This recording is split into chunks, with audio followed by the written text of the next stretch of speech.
നിങ്ങൾ കൗണ്ട് ചെയ്തോളൂ. സ്ക്വാഡാണ് കേട്ടോ, കണ്ണൂർ സ്ക്വാഡ്. തീർച്ചയായിട്ടും പോലീസിന്റെ ജീവിതം എന്ന് പറയുന്നത് അല്ലേ, ഡേ നൈറ്റ് വർക്ക് ചെയ്യേണ്ടതാണ്. തീർച്ചയായിട്ടും അത് സിനിമ പോലെന്ന് പറയാൻ പറ്റില്ല, പക്ഷെ ഒരു ത്രില്ലിംഗ് ആയിരിക്കും. അപ്പൊ തീർച്ചയായിട്ടും നേരത്തെ കണ്ണൂർ സ്ക്വാഡ് പടം കണ്ടതുപോലെ തന്നെയാണ് ഈ കണ്ണൂർ സ്ക്വാഡ് പ്രവർത്തിച്ചിട്ടുള്ളത്. ആ കാര്യങ്ങളെല്ലാം തീർച്ചയായിട്ടും നമുക്ക് പരിശോധിക്കുന്നുണ്ട്, അന്വേഷിക്കുന്നുണ്ട്. ഇപ്പൊ പ്രതിയെ പിടിച്ച് ഇപ്പോൾ ഉച്ചയ്ക്കാണ് റിമാൻഡ് ചെയ്തത്. ആ പ്രതിയെ ഹാർബറിംഗ് ചെയ്യാൻ, അതായത് പ്രതിയെ ഒളിവിൽ പോകാൻ സഹായിച്ച് അതിക്ക് വേണ്ടി സപ്പോർട്ടുകൾ സാമ്പത്തികമായിട്ടും അല്ലാതെ ട്രാൻസ്പോർട്ടും പിന്നെ താമസിക്കാനും ഫുഡും എല്ലാം കൊടുത്ത കാര്യങ്ങൾ ആരൊക്കെയാണ് നമ്മളത് വിശദമായിട്ട് ഇപ്പോൾ വരുന്ന ദിവസങ്ങളിൽ അന്വേഷിച്ച് തീർച്ചയായിട്ടും അങ്ങനെ ഹാർബറിംഗ് ചെയ്തിട്ടുണ്ടെങ്കിൽ അറിഞ്ഞുകൊണ്ട് ഈ പറയുന്ന ഒരു തെറ്റായിട്ട് ഒരു കാര്യം ഈ പറയുന്ന പ്രതിക്ക് സഹായിച്ചിട്ടുണ്ടെങ്കിൽ തീർച്ചയായിട്ടും നിയമ നടപടി സ്വീകരിക്കും.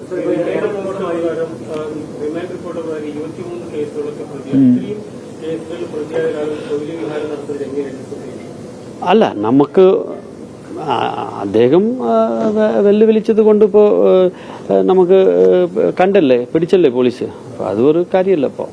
ഓക്കെ,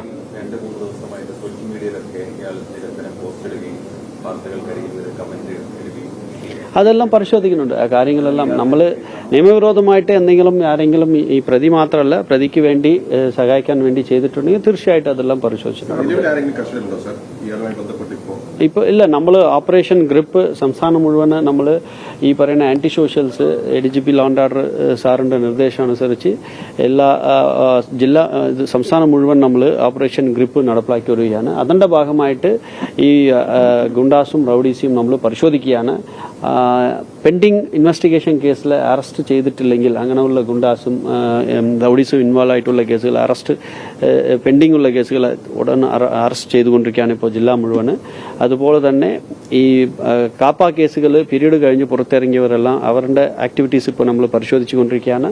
അത് ഇപ്പോൾ ഓപ്പറേഷൻ ഗ്രിപ്പ് തുടരുകയാണ്. ഈ പ്രതി പിടിച്ചതോടുകൂടി അവസാനിക്കില്ല, ഈ ഒരു ഓപ്പറേഷൻ ഗ്രിപ്പ് തുടർന്ന് മുന്നോട്ട് പോകും.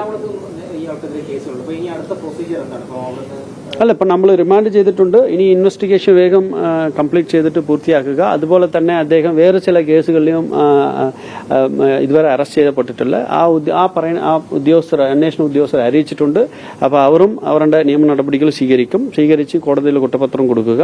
ഇത് കഴിഞ്ഞിട്ട് ഒന്നുക്ക് കൂടുതൽ കേസുകളുള്ള വ്യക്തികൾ തീർച്ചയായിട്ടും മുൻകാലങ്ങളിൽ അവർ എങ്ങനെയാണ് ജാമ്യം നേടിയിട്ടുള്ളത്, ജാമ്യ വ്യവസ്ഥകൾ എന്തൊക്കെയാണ്, അതിലെന്തെങ്കിലും ലംഘനം ഉണ്ടോ എന്ന് തീർച്ചയായിട്ടും പരിശോധിച്ച് ജാമ്യൻ വ്യവസ്ഥകൾ ലംഘനം ഉണ്ടെങ്കിൽ അത് കൺസേൺഡ് കോടതി മുഖാന്തരം അത് ക്യാൻസൽ ചെയ്യാനുള്ള നിയമ നടപടികൾ സ്വീകരിക്കും. അതുപോലെ തന്നെ സെക്ഷൻ 3 കാപ്പാവോ അല്ലെങ്കിൽ സെക്ഷൻ 15 കാപ്പാവോ ഏതാണ് ഈ പറയുന്ന ഗുണ്ടാസും റൌഡീസും എതിരായിട്ട് ഫിറ്റായിട്ടുള്ളത് പരിശോധിച്ച് കൺസേൺഡ് അതോറിറ്റി മുൻപ് റിപ്പോർട്ട് നൽകുകയും നടപടി സ്വീകരിക്കുകയും ചെയ്യും. അതുപോലെ തന്നെ പെൻഡിംഗ് ഉള്ള ട്രയൽ കേസുകളിൽ തീർച്ചയായിട്ടും വേഗം ആ ട്രയൽ പൂർത്തീകരിക്കാനുള്ള ഏർപ്പാടുകൾ സ്വീകരിക്കും. ബന്ധപ്പെട്ടും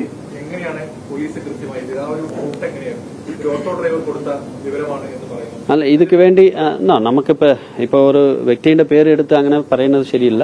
കാരണം ഇൻഫർമേഷൻ പല ആളുകൾ പല രീതിയിൽ കൊടുത്തിട്ടുണ്ട്. കേരള പോലീസിന് വേണ്ടി സമൂഹത്തിലെ എല്ലാ തരത്തിലുള്ള വിഭാഗത്തിൽ നിന്ന് നമുക്ക് പിന്തുണ കിട്ടിയിട്ടുണ്ട്. ഈ ഒരു ദിവസങ്ങളിൽ നല്ല രീതിയിൽ നമുക്ക് പ്രതിയെ പിടിക്കാൻ സഹായിച്ചിട്ടുണ്ട്.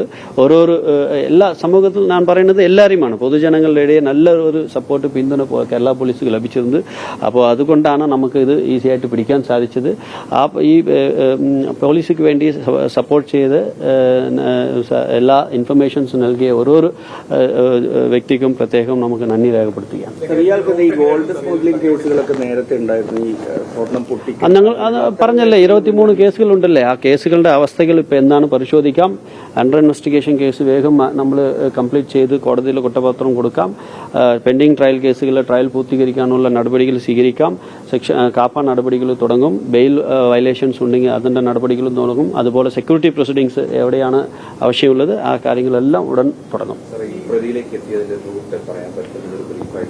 അല്ല നമ്മൾ ഞാൻ പറഞ്ഞല്ലേ ഇപ്പോൾ ഈ പ്രതി പിടിക്കപ്പെട്ടത് കണ്ണൂരിൽ വെച്ചിട്ടാണ്. പക്ഷേ കേരള പോലീസ് മൊത്തം എല്ലാ ജില്ലകളിലും എല്ലാ പോലീസ് ഉദ്യോഗസ്ഥരും ഇതിന്റെ പിന്നിൽ നിന്ന് പ്രവർത്തിച്ചിട്ടുണ്ട്. അപ്പോൾ അതൊക്കെ വേണ്ടി പല ഇൻഫർമേഷൻസ് പൊതുജനങ്ങളുടെ അടുത്ത് നിന്ന് നമുക്ക് കിട്ടിയിരുന്നത് എല്ലാ ഇൻഫർമേഷൻസും വളരെ ഗൗരവത്തോടെ തന്നെ എല്ലാ ജില്ലകളിലും പരിശോധന നടത്തി ആ ജില്ലകളിൽ പരിശോധിക്കേണ്ട കാര്യങ്ങൾ അവിടെ കൊടുക്കും. അല്ലെങ്കിൽ അത് നമ്മളുടെ മേലുദ്യോഗസ്ഥരോട് അറിയിച്ചിട്ട് മറ്റു ജില്ലകളിൽ ഷെയർ ചെയ്യുക, ഉടൻ അത് ചെക്ക് ചെയ്യുക. അങ്ങനെ കഴിഞ്ഞ 48 മണിക്കൂറായിട്ട് നല്ല രീതിയിൽ ഒരു കോർഡിനേഷൻസ് എല്ലാ ജില്ലയിലും ഉണ്ടായിരുന്നത്.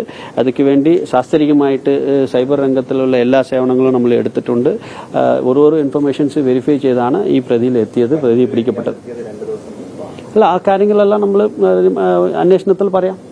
കേസ് അന്വേഷണത്തിൽ ഉള്ളത് കൊണ്ട് മറ്റു കാര്യങ്ങളെല്ലാം പിന്നെ കോടതിയിൽ റിപ്പോർട്ടായിട്ട് കൊടുക്കാം.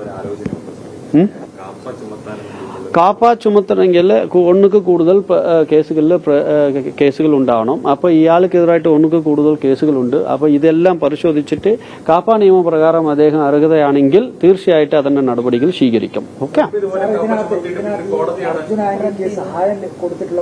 അത് പറഞ്ഞല്ലേ തുടക്കത്തിൽ തന്നെ ഹാർബറിംഗ് ചെയ്തിട്ടുള്ള വ്യക്തികൾ ആരൊക്കെയാണോ അത് വരുന്ന ദിവസങ്ങളിൽ അന്വേഷിച്ചിട്ട് നിയമ നടപടികൾ അതെ അതെ അതെ അതെ അതെ അതെ കറക്റ്റാണ്. അത് നമുക്ക് ആൾറെഡി ഉണ്ട്. പ്രത്യേക കണ്ടല്ലേ, വലിയ സ്ക്വാഡ് തന്നെ പ്രവർത്തിച്ചിട്ടുണ്ടല്ലോ. ടീം ഓൾറെഡി ഉണ്ട്, അവർ ചെയ്യും.